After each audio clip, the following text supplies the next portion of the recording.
My name is Susan Johnson. At the age of 35, I married my current husband, Noah, but he had a stepdaughter, Kate. Half a year after we got married, we started living with my in-laws. Since then, my mother-in-law began to harass me. Kate also started treating me like trash. Why are my things? When I returned from shopping, I found my belongings thrown in the trash. Not understanding why, I stood there dazed, and then felt someone behind me. You wouldn't leave unless I do this, right? Dad and Grandma are fed up with you. Why don't you leave quietly? There's no place for you in this house. Kate, did you do this? When I asked, Kate nodded proudly, as if she had one. Kate never really liked me from the beginning of our marriage. Now, she is a 16-year-old high school student. It might be a rebellious phase due to Sher's age, but it was too much. At the beginning of our marriage, we hardly spoke, but as we got used to each other, she began to treat me like trash. You're just a parasite living off my father. I can't even introduce a woman like you as my mother. If only you were as beautiful as my friend's mother. Abusive language became normal, and sometimes she even poured garbage over my head. At first, my husband would scold her, but gradually he started looking down on me too. Then, my mother-in-law became more aggressive in her harassment, and I lost confidence in myself day by day. Stress caused me insomnia, and I even started seeing a doctor for it. Talking to my husband was useless, as he wouldn't take my side, so I kept it all to myself. I still lived with the family because, despite not being blood-related, I felt affection for Kate. But seeing my belongings thrown away in the trash, something inside me broke. As I stood there in shock, Kate spoke. When are you going to leave? Now that your stuff is gone, you can leave right away, right? But how will the three of you manage without me? I'll be fine with Dad around. Still going to leech off us? Leeching? I thought I was trying hard for all three of you. How so? Doing household chores is something anyone can do. I could do what you do. So, Kate, you're saying it's okay if I leave? That's what I'm saying. Seeing your face every day is stressful. Don't show your ugly face around here. Saying that, Kate threw a trash bag at me. I couldn't just divorce easily. But I decided to talk to my husband about it. However, he just laughed it off. Well, Kate's right. You've become pretty ugly since we got married, and yeah, you're just trash. Kate's pretty funny, though, doing stuff like this. Your stuff was in the way anyway, it's good he threw it out. What are you talking about? My work stuff was in there. If I can't work, the three of us can't make it. What? You saying my earnings aren't good enough? My husband looked displeased at my words. He's got nothing but pride. And it's a problem if you heard it. I think you're working hard too. But realistically, we can't live without my income. Shut up. Just quietly do your housework and job. Talking to you is just irritating, so be quiet. What's with that tone? I got angry at his words, and we ended up arguing. Which eventually led to talk of divorce. Let's divorce then. Sign here. Are you sure? I don't care. It makes no difference whether you're here or not. Eventually, we decided to divorce. Thinking I had to tell Kate, I called her to say I had something important to discuss. When I revealed the divorce, Kate punched the air in joy. So I can finally get rid of you? When are you leaving? Next week. Are you okay with staying with your dad, Kate? Obviously. Who would want to live with a stranger? I never once thought of you as my mother. I was hurt by Kate's words, but it couldn't be helped. A week later, as promised, I left the house. I didn't tell my ex-husband and Kate my new address. Since leaving them, I've been living a mentally stable life. My insomnia cured naturally, and work became more productive. Life was going smoothly. Months after the divorce, Kate suddenly showed up at my house. Mom! Something's wrong at home. Who are you? Huh? Kate looked at me incredulously. I had always taken her words to heart. But I didn't need to anymore. I answered coldly. You haven't forgotten, have you? Well, yeah, but why are you here all of a sudden? The house is in trouble. Help me, Mom. Just so you know, I'm not your mother anymore. You said you didn't need trash like me, right? I'm sorry about that, but I really need your help. Please, just listen. Apparently, she found out my address by asking relatives. I was a bit angry at the relatives for telling her. Kate looked desperate when she came to the house. Reluctantly, I let her in for a talk. So, what's this about? Our home is in a bad state. Dad is terrible. With that, Kate began to cry uncontrollably in front of me. I felt no pity for her at that moment. I just stared at her with an impassive face, my gaze as cold as ice. Kate looked a bit scared. Mom. How many times do I have to tell you? I'm not your mother anymore. Could you at least call me Susan? I don't want you to call me Mom. Why are you being so cold? You used to be kind. I had been holding back all this time. Could you have endured it if you were in my place? You should know, I was really hurt too. I'm sorry. Kate's tone, so different from her usual arrogance, was small and apologetic. I think it was the first time she had ever apologized to me. She must be really desperate. But I had no intention of helping her. You might be having a hard time, but I'm a stranger now. I have no obligation to help. We were never really mother and daughter to begin with. I don't want to waste my time on pointless matters. Can you leave, please? As I said this, Kate came over and grabbed my arm. Don't say that. Right now, you're all I have. No, Susan is all I have. Dad is really awful. Then, without being asked, she started telling me about what had happened after the divorce. Ever since you left, Dad started bringing young women home, flashy young women from nightclubs. He's cold to me, and he's always with her instead of me. They even go on trips together on weekends. Did you know Dad was cheating on you? Yes, I knew. We fought about it several times. Dad had been cheating for over a year. That long ago. Why didn't you divorce? I thought it would be too hard on you, Kate. I could see you struggling. I had realized about half a year ago that my ex-husband was cheating. I accidentally saw him shopping happily with a young woman I didn't know. After that, I secretly hired a detective to investigate his infidelity. It turned out he was heavily spending on a 25-year-old woman he met at a nightclub. They were physically involved too, and when I confronted him, he admitted it without excuses. He even blamed the affair on me. I cheated because you lost your charm. Unlike you, Natalie is beautiful and has a great figure, and she's amazing at night. If you were just a little prettier and more charming, I wouldn't have needed to go to another woman. Maybe I did stop caring about my looks a bit after we got married, but that's no excuse to cheat, right? If you want to be loved by me, act more feminine. Then I'll break it off with Natalie. After I learned about my ex-husband's affair, my love for him naturally faded. I thought about leaving right away, but I couldn't make that step because of Kate's education. Kate was attending a top private school, keeping her grades at the top. She planned to study a science major in college, which costs a lot more than the arts. She was working hard, and I wanted to support her. But it seems she's been unable to lead a proper life since our divorce. After you left, Susan, there's been no one to cook. I've been living on convenience store food and instant noodles almost every day. Recently, Dad said we're out of money and told me to make do with one meal a day. Yet he and that woman live lavishly. Indeed, Kate had lost a lot of weight since I last saw her. Her complexion was bad, her skin rough, and her clothes were wrinkled. Kate probably hasn't been able to do laundry properly, as she used to rely on me for household chores. Since I left, it seems she's had to handle all the household work.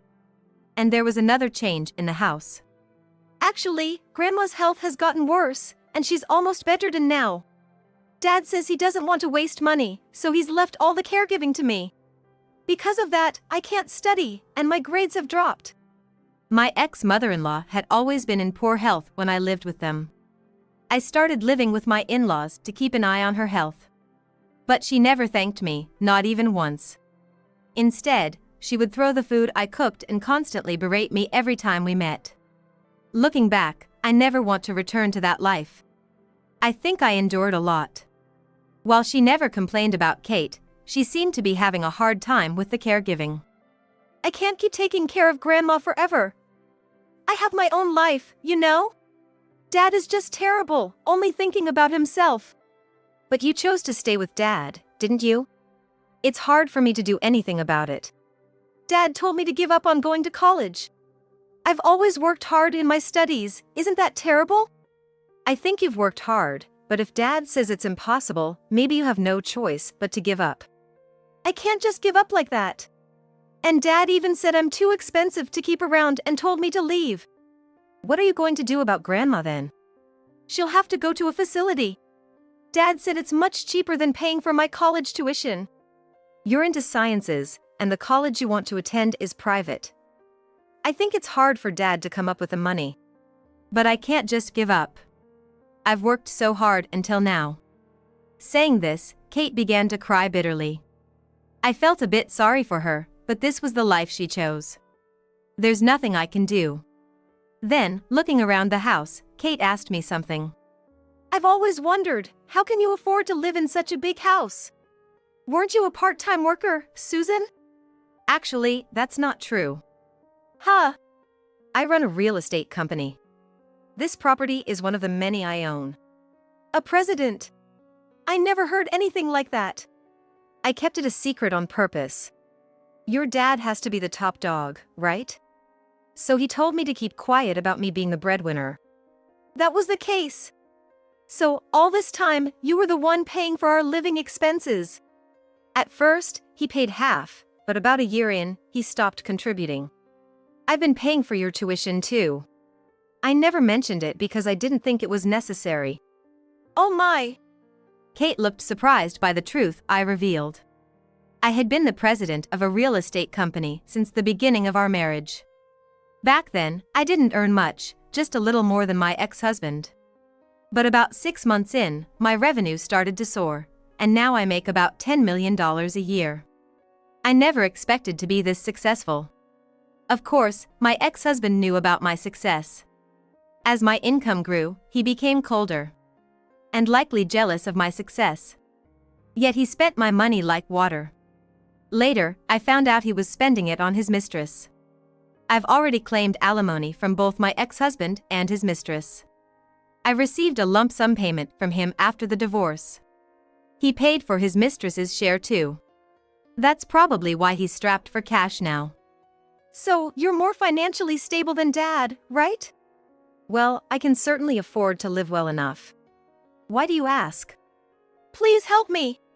I won't ask to live with you, but I need financial support and a place to stay. Don't be ridiculous. Why should I, a stranger to you, do all that? Talking more won't change anything, so could you please leave? I don't want to waste my time. Besides, seeing you reminds me of the past. Do you really hate me that much? Kate asked, her eyes brimming with tears. I hesitated for a moment on how to respond. Well, it's true I don't like you. I wanted to care for you as my daughter when we got married, but you never saw it that way. I'm tired of it. Then Kate grabbed my arm again. I can learn to like you now. I know I've said terrible things, but we can start over. Please, help me. It seemed like Kate wasn't planning to leave until I agreed. To avoid being stuck with her, I decided to call someone. Who are you calling? Your dad. I can't have you staying here indefinitely, so I'm asking him to pick you up. Calling Dad is pointless. He prefers that woman over me. So, you plan to stay here forever? Well, I have nowhere else to go. I've been imposing on friends, but I can't live with them, right? You're the only one I have, Susan. As she said this, Kate's eyes filled with tears. Ignoring her, I began to call my ex-husband. He didn't answer at first, but after persistently calling, he finally picked up. I'm glad you finally answered. What do you want, Susan? We're strangers now, aren't we? We're divorced, so don't call me. I don't want to hear your voice. He sounded quite annoyed. I'm not calling because I want to. All right, what do you want? Can you get to the point? My ex-husband asked in a cold tone. It sounded like his mistress was there too. I could hear a woman's voice. Ignoring that, I decided to talk about Kate. Your daughter is at my house and causing trouble. She says she doesn't want to go home, so can you come pick her up? I've told her to leave, but she won't budge. Kate is there? My ex-husband muttered disinterestedly. I'm in a fix here. She's asking for help, but we're not family anymore. If you come, she might leave quietly. Can you come now? What a hassle. Right now, I'm out having dinner with Natalie. Do you want to interrupt our time together? You can go to dinner anytime, can't you? Don't joke with me. We're at a fancy steakhouse. You're not feeding Kate properly, but you're eating well yourself? So what? It's my money. Are you sure you can afford to waste it like that? Shut up. You're a stranger, stay out of it. Fine, just come and pick up Kate. I have no intention of keeping her. She's your daughter, after all. Then, my ex-husband laughingly said, If she likes you that much, why don't you take care of her? I was thinking of living alone with Natalie anyway. Kate is just in the way. How can you say your daughter is in the way? Even if I were to take care of her, I'd bill you for child support. And I'll also charge you for the money you spent without permission. Wait. My ex-husband started to panic. I was told by my ex-husband that in exchange for paying the alimony in a lump sum, he wanted me to overlook the amount of money he had spent recklessly. Initially, I wasn't convinced, but he insisted, so I reluctantly agreed.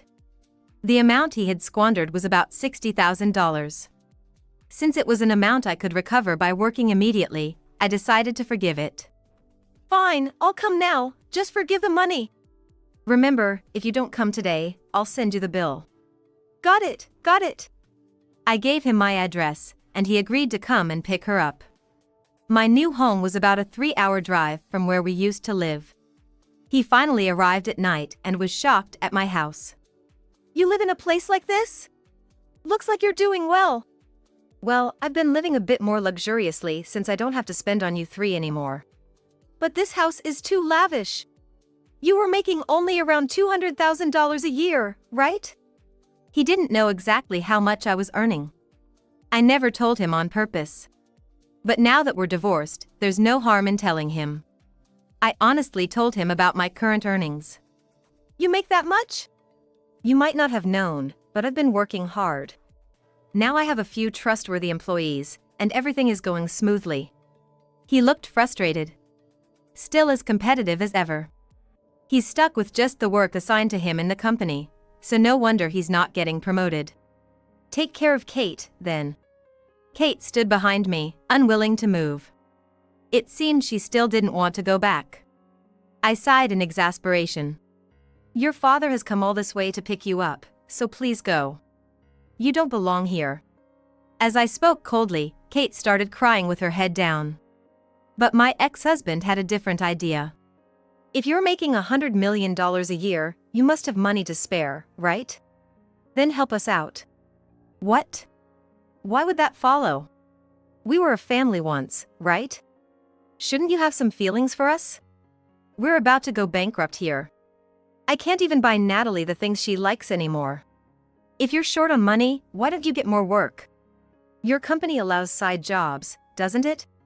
Don't be stupid. I'm tired enough with my regular job. Just give me the money. He raised his voice, demanding money. But I had no intention of giving him a single penny. Shouldn't you be the one paying me?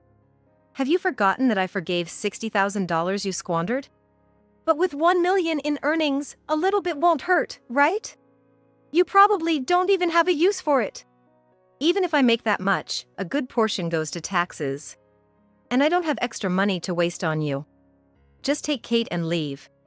I was calm in the conversation, but my ex-husband became increasingly agitated. He always gets loud and angry when something doesn't go his way. I used to be too scared to talk back, but now that we're strangers, I'm not afraid. If you keep making a scene in front of my house, I'll call the police. There's a station nearby, and they'll come quickly if I call. The police? If I tell them my ex-husband is causing a disturbance, they'll act quickly. If you don't want police trouble, it's better you leave now. Reluctantly, but not wanting to deal with the police, he gave in. Kate, let's go. He called out to her without even looking at her. Kate looked at me with a pleading gaze. You should go too. Don't ever come here again. Mom. Kate's eyes were tearful as she looked at me, but I wasn't going to help her. I kicked them out and locked the door. I don't think I'll ever see them again. I want to forget about my life with them as soon as possible, and I don't regret it at all. Since then, my ex-husband apparently broke up with his mistress quite unceremoniously. The breakup happened when she found out he actually had no money. He had boasted to her about being an elite earning $200,000 a year. But when she saw his bank balance, the truth came out. Turns out, she wasn't in love with him, but his perceived wealth. She had other men she was seeing, and she quickly moved on to another. Moreover, my ex-husband had been in debt due to his spending on the mistress. This left Kate unable to even attend school, and she had to quit her private high school. She started working at a place where even a junior high graduate could get a job. As for my former mother-in-law, the two of them couldn't take care of her, so they had to put her in a facility. They managed to scrape together the money for it by borrowing. I heard all this through acquaintances, and of course, there's been no contact from them since. As for me, my business is doing well, and I'm enjoying my peaceful single life. I'm looking forward to enjoying a luxurious solo living for a while.